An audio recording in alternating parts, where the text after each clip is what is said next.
بسم اللہ الرحمن الرحیم۔ شروع اللہ کے نام سے جو بڑا مہربان نہایت رحم کرنے والا ہے۔ پیارے پیارے اسلامی بہن بھائیوں، میرے چینل کو سبسکرائب کریں اور بیل آئیکن کو پریس کریں تاکہ ہر آنے والی ویڈیو آپ تک پہنچ سکے۔ اللہ رب العزت نے حضرت موسیٰ علیہ السلام کو یہ حکم دیا کہ دو دریاؤں کے ملنے کی جگہ پر میرا ایک ایسا بندہ ہے جو آپ سے زیادہ علم رکھتا ہے، آپ ان سے ملاقات کریں۔ حضرت موسیٰ علیہ السلام روانہ ہونے لگے تو اپنے نوجوان خادم حضرت یوشع بن نون علیہ السلام کو بھی اپنے ساتھ لے لیا۔ حضرت موسیٰ علیہ السلام اور حضرت یوشع علیہ السلام ایک مقام پر کچھ دیر آرام کرنے کے لیے رکے تو ساتھ لی ہوئی مچھلی اچھل کر دریا میں چلی گئی۔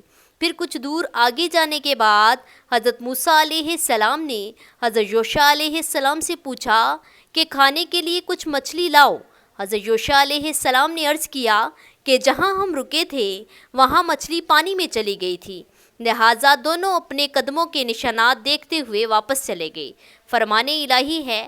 اور یاد کیجئے جب موسیٰ علیہ السلام نے اپنے نوجوان خادم یوشع بن نون علیہ السلام سے کہا میں تو اس وقت تک چلتا ہی رہوں گا جب تک دو دریاؤں کے ملنے کی جگہ نہ پہنچ جاؤں، خواہ مجھے برسوں ہی چلنا پڑے۔ بس جب وہ دو دریاؤں کے ملنے کی جگہ پہنچ گئے تو وہاں اپنی مچھلی بھول گئے اور مچھلی نے دریا میں ایک سرنگ کی طرح اپنا راستہ بنا لیا۔ پھر جب وہ دونوں وہاں سے آگے بڑھ گئے تو موسیٰ علیہ السلام نے اپنے نوجوان خادم سے کہا ہمارا کھانا لاؤ، ہم تو اس سفر سے بہت تھک گئے ہیں۔ حضرت موسیٰ علیہ السلام نے اپنی زندگی کے آخری ایام انہیں اپنا جانشین بنا دیا۔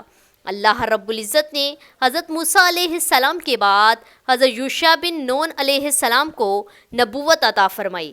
حضرت موسیٰ علیہ السلام اور ہارون علیہ السلام کو اللہ تعالیٰ نے حکم دیا کہ بنی اسرائیل کے ہر قبیلے کی مردم شماری کریں اور ہر قبیلے کا ایک سردار مقرر کریں تاکہ یہ لوگ ایک طاقتور قوم عمالقہ سے مقابلے کی تیاری کریں جن سے میدان طیہ سے نکلنے کے بعد مقابلہ ہونے والا ہے۔ چنانچہ انہوں نے بنی اسرائیل کے قبائل کے سردار مقرر کیے اور یوشع بن نون علیہ السلام کو تمام قبائل کا سردار بنایا۔ حضرت ہارون علیہ السلام اور حضرت موسیٰ علیہ السلام میدان طیہ میں ہی فوت ہو گئے تھے۔ ان کی وفات کے بعد بنی اسرائیل کو بیت المقدس لانے والے حضرت یوشع علیہ السلام ہی تھے۔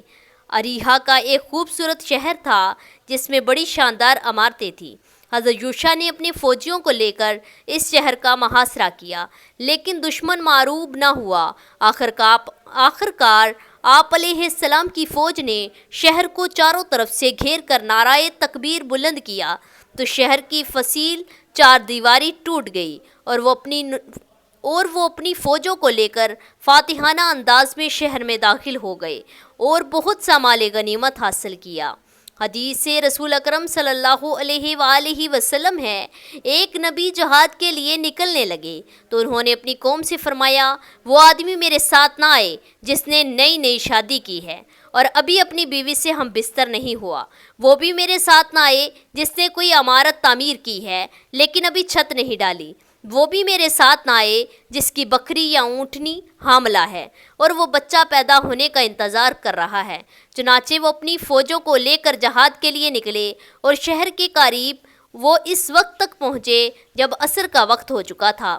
اس نبی نے سورج سے کہا تم بھی اللہ کے حکم کے پابند ہو اور میں بھی، اے اللہ اسے کچھ دیر کے لیے روک دے۔ چنانچہ سورج رکا رہا یہاں تک کہ فتح حاصل ہو گئی۔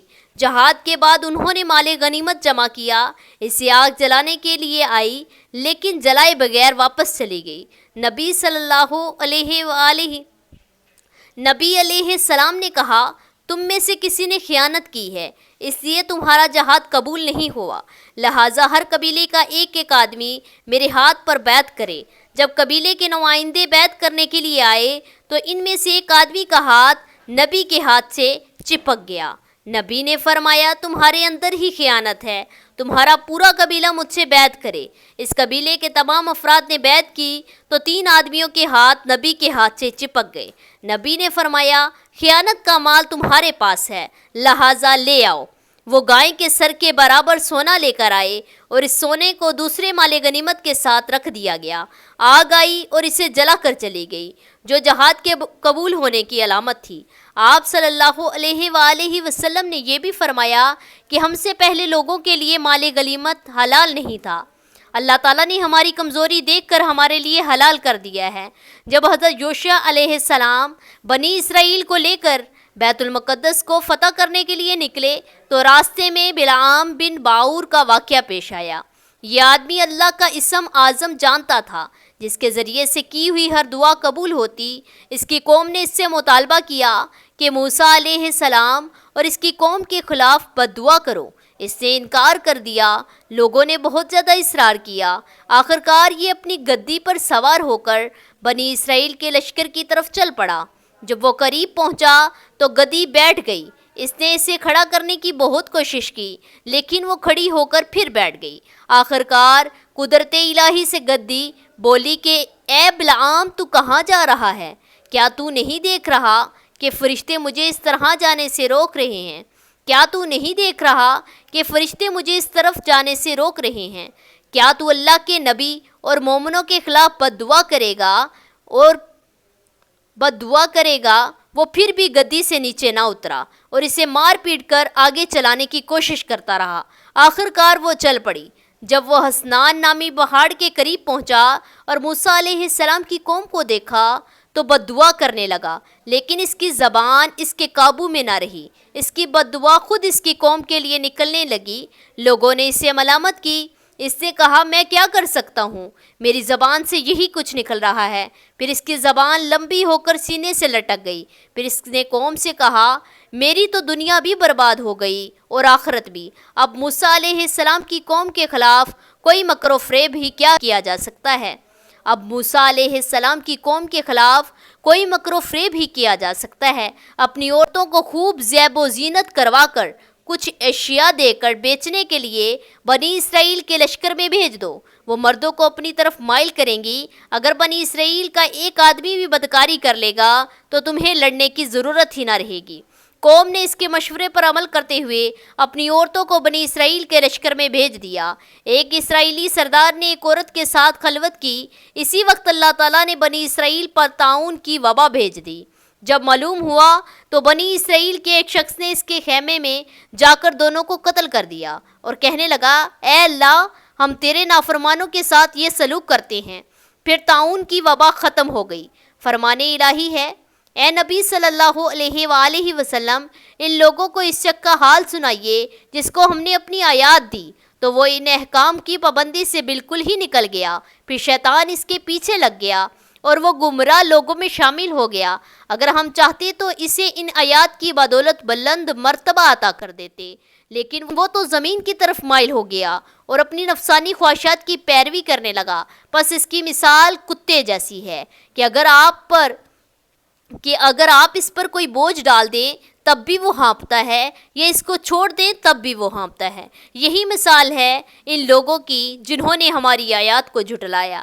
اے نبی صلی اللہ علیہ وآلہ وسلم، آپ ان واقعات کو لوگوں کے سامنے بیان کر دیجئے تاکہ وہ غور و فکر کریں۔ ان لوگوں کی مثال بھی بہت ہی بری ہے جو ہماری آیات کو جھٹلاتے ہیں اور وہ اپنے آپ پر ہی ظلم کرتے ہیں۔ رسول اکرم صلی اللہ علیہ وآلہ وسلم نے فرمایا، یہ بیماری طاعون ایک عذاب ہے جس کے ذریعے سے اللہ تعالیٰ نے تم سے پہلے کی کچھ امتوں کو سزا دی تھی۔ جب حضرت یوشع علیہ السلام قوم کو لے کر بیت المقدس کے دروازے پر پہنچے تو انہیں حکم دیا گیا کہ شہر میں سجدہ کرتے ہوئے یعنی عاجزی کے ساتھ رکوع کی حالت میں جھک کر داخل ہوں اور اللہ تعالیٰ کا شکر ادا کرو کہ اللہ تعالیٰ نے وہ عظیم فتح عطا فرمائی ہے جن کا ان سے وعدہ کیا گیا تھا، لیکن وہ شہر میں بڑے غلط انداز میں داخل ہوئے۔ رسول اکرم صلی اللہ علیہ وآلہ وسلم نے فرمایا، جب اللہ تعالیٰ نے بنی اسرائیل کو حکم دیا کہ شہر کے دروازے میں سجدہ کرتے ہوئے داخل ہو اور زبان سے یہ کہو کہ حطۃ ہماری خطائیں معاف فرما دے، وہ سرین کے بل گھستے ہوئے اور زبان سے یہ کہتے ہوئے داخل ہوئے، حضرت یوشع بن نون علیہ السلام کی قیادت میں بنی اسرائیل نے اپنے آباء و اجداد کی سرزمین بیت المقدس پر قابض ہو گئی۔ حضرت یوشع بن نون علیہ السلام کی قیادت میں بنی اسرائیل اپنے آباء و اجداد کی سرزمین بیت المقدس پر قابض ہو گئے اور وہاں سکون کے ساتھ رہنے لگے۔ حضرت یوشع علیہ السلام انہیں اللہ تعالیٰ کی کتاب تورات کے مطابق چلاتے رہے، یہاں تک کہ آپ علیہ السلام 127 سال کی عمر میں اس دنیا فانی سے رحلت فرما گئے۔